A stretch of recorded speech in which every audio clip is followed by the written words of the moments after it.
Hi, welcome to the podcast of Motorasha. This is Suhaib. It's our first podcast. It's something that we've been over a few months thinking about, and finally we're there.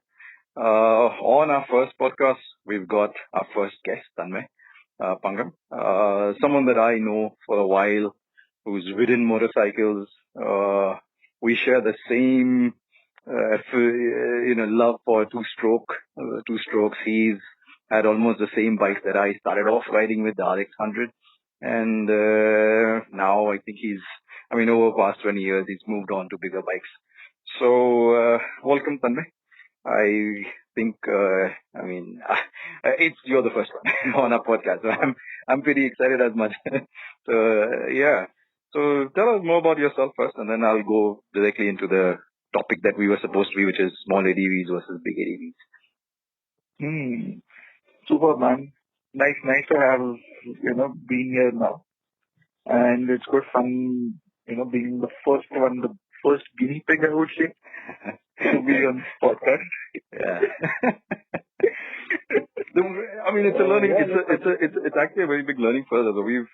Over the past 1 week, we've just been trying, and we're like, listen, it needs to move on. And I think the objective that we have from our side is that let's talk to people who've been, riding for some time, who know, the motorcycles, and we wanted to bring out the whole culture of motorcycling and the old school.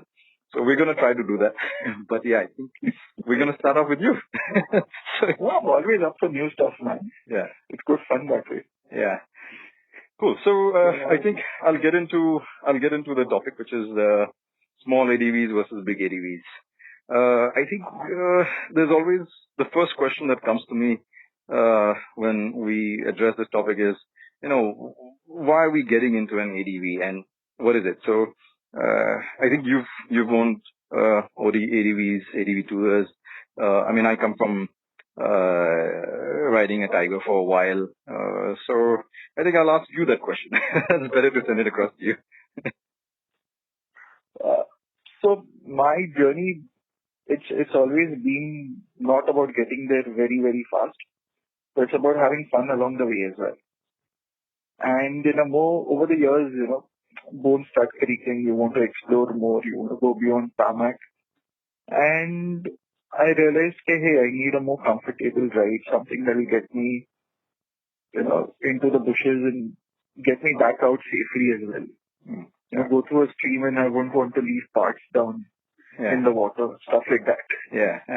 So that's how I've come down to, more ADV centric preference currently over time. Yeah. So what ADV bike, if I was to ask you, are you on right now? So right now I'm currently riding the Royal Enfield Himalayan. Mm-hmm. This is amongst the first lot, the 2016 editions, the BS3 ones. Mm-hmm. Carbureted, a bit troublesome initially, but otherwise quite dependable. Yeah. And, yeah. Yeah. But is it really working for you? You've probably thought about a small ADV or an entry level ADV, that I would say. And is it really is it taking you places, and are you okay with the kind of miles that you're doing? Because I believe that's what an ADV tourer is. It should be able to take you there farther without any problems, and you can explore the trails and all that. So is it doing the job, or are you? It has. It's been a surprise, but it definitely has. A happy one at that.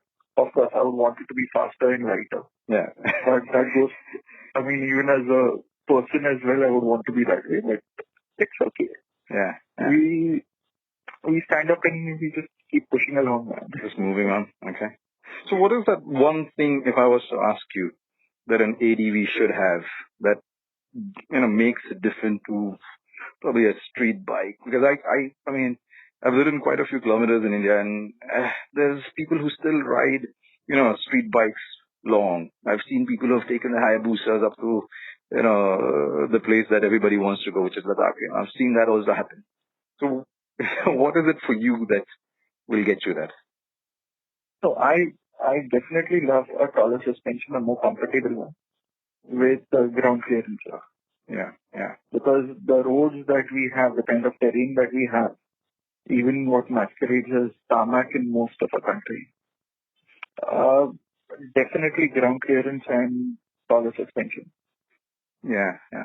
So I don't know if you remember, I moved up from, I mean, the touring part started off, I mean, I think everybody in this country they start off with a Royal Enfield someday.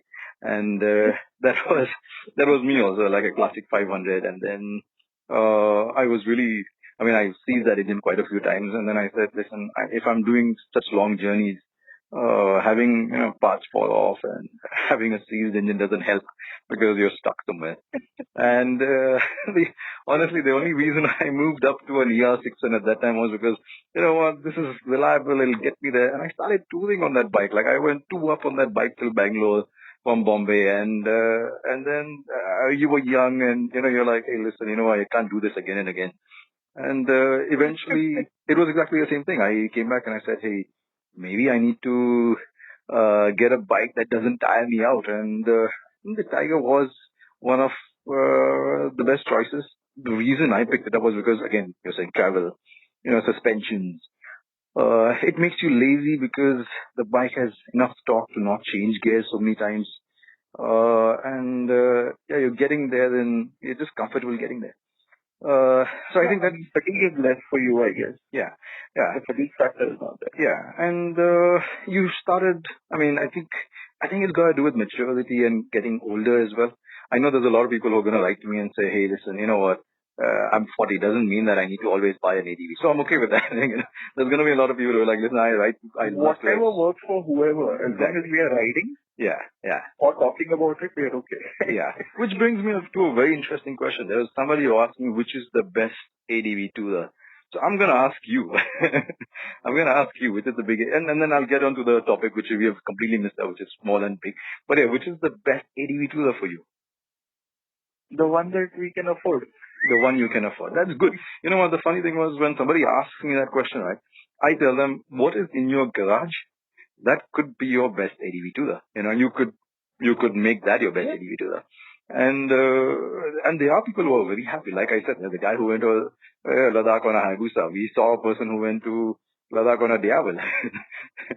So there are a few stories like that, but like I said, I know someone who's taken the RX up to this thing, and this is in the past couple of years. Yeah. Not before when they were the only bike. Yeah. Exactly. So let's get back now. If you had the money, considering our situation, the roads and the speeds that we can go up to, would you go for a small ADV, a mid ADV, mid-level ADV, or you would go for a big ADV, the GSs and all that? Where would you put your money? It has to be between the small and the mid size. Okay.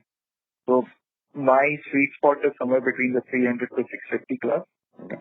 Or 800 at the most if I'm biased, because I'm biased towards the old Tiger. Yeah.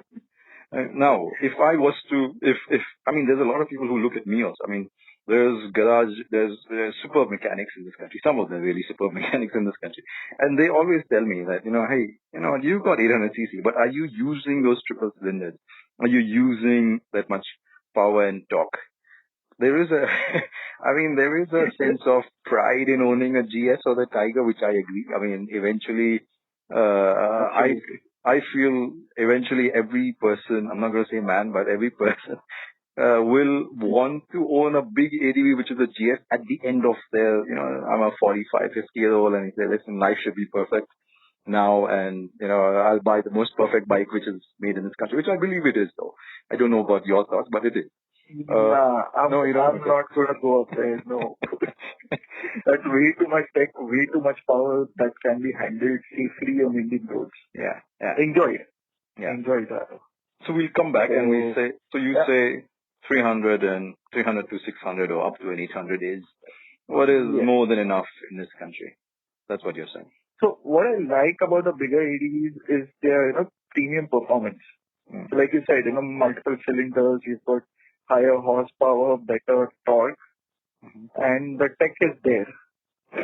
And, in terms of, so going back again, the two-stroker in me always loves the exhaust notes on the bigger multi-cylinder bikes, Okay.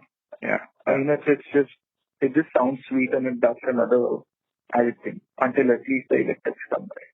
Yeah. So there's another side to it as well, which I think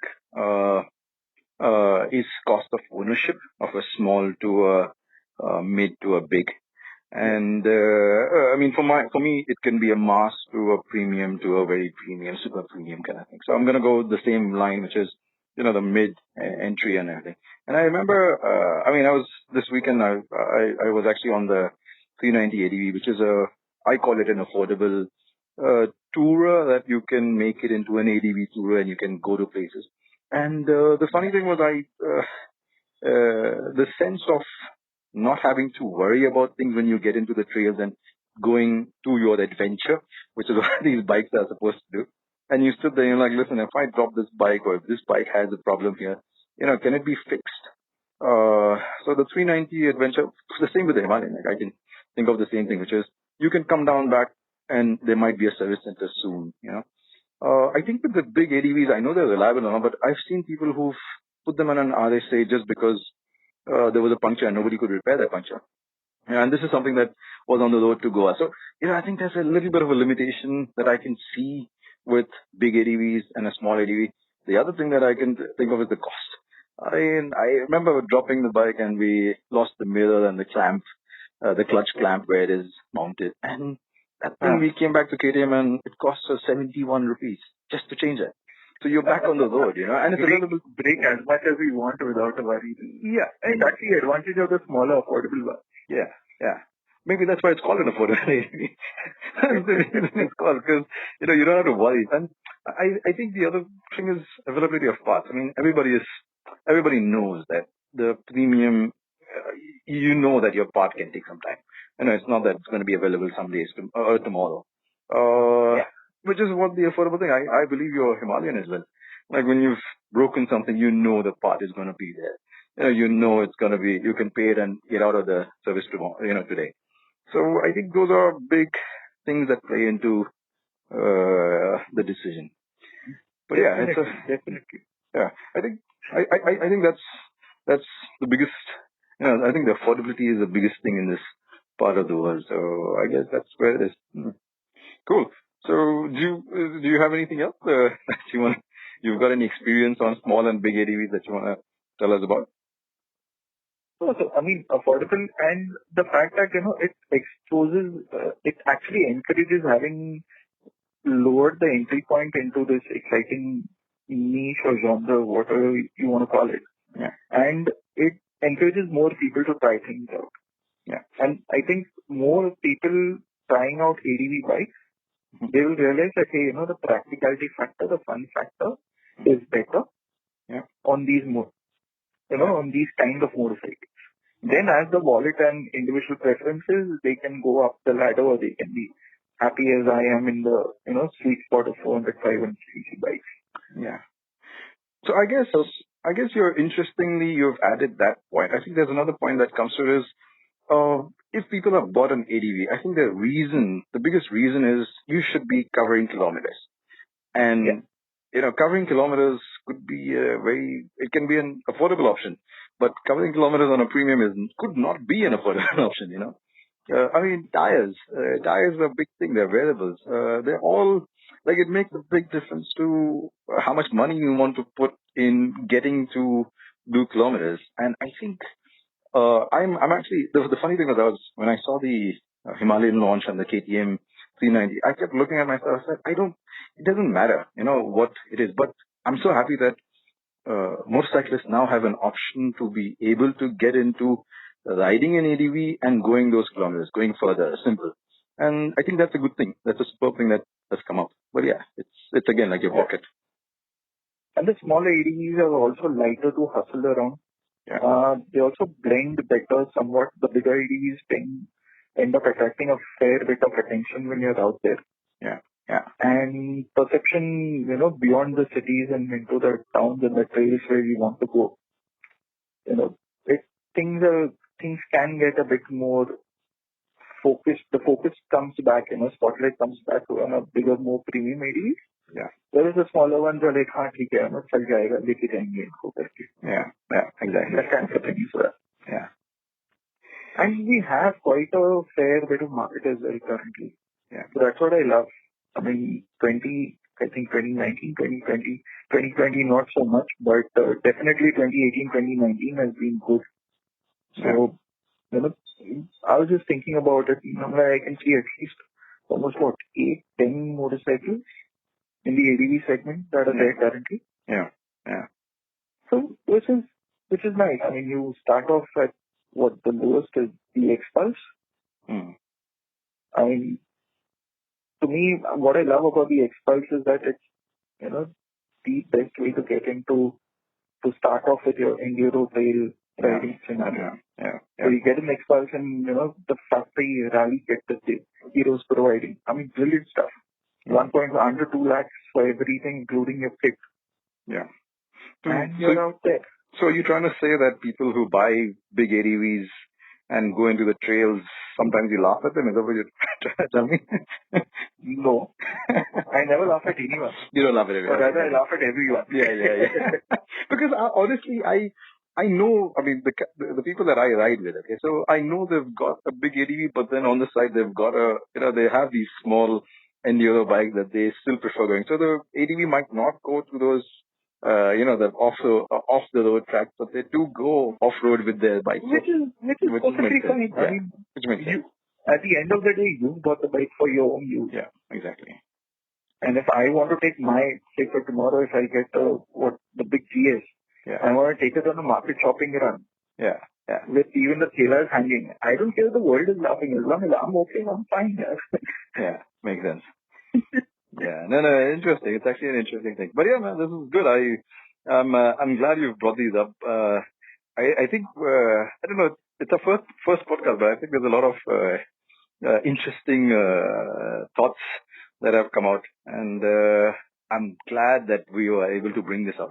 But yeah, thanks, Tanmay. I think we've had an interesting chat, and I'm so happy that you've been the first one. But yeah, we're more than happy to hear back from other motorcyclists if they want to be featured on these.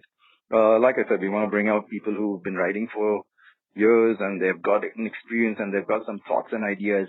So write to us, all the time. Yeah. Thanks so much. I have a question for you. Yes, go for it. Before I finish, yes. Sorry. Tell me. Sorry. So what's on your ADV wish list? What's on my ADV list? So the Tiger is amazing. I've got no issues with the Tiger, but like you said, it's a very human tendency, and the funny thing is, as soon as I see a GS or I look at it, I was like, that's my ultimate. That's something that I'll buy and I'll sit quiet. But the problem is, like you said, marketing. Marketing is not an interest. The marketing is where you sit there, you're like, you know what? Maybe I should go to another bike. But like you said, there's something on my radar after the Tiger, the 790 ADV. That should be. I'm still young to experience that kind of pedigree, the heritage, and they've been able to. I hear they've been able to bring all their Dakar experience into their bikes, which is. And again, like I said, if somebody told me stick to one brand, ideally, my point of view is you should not. You should move and try to see with the DNA of all the other brands as well and enjoy the way those motorcycles are made as well. And like I said, it would probably be a 790 ADV after this, up to the age of 50, if I'm still young to enjoy all the speed, the power, and the rush. Otherwise, eventually it'll be a GS for me. Nice. I like the way this is going. Yeah, good. So you got my answer. But yeah, like I said, I mean, you need the money for it. So I should be saving. I should start saving up now for the GS. But yeah, no, interesting. I'm sure you already have begun that. You have a small. No. I mean, I know my boss is also going to be listening to this podcast, so I'm checking. But yeah, thanks so much, Tanmay. I think you brought up the money part as well, so it's good. Good to bring it up. Thanks. So yeah, thank you so much. Super. Thanks.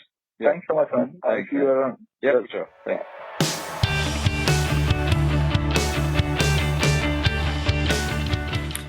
Hi again, it's Suhaib. Thanks for listening to this podcast.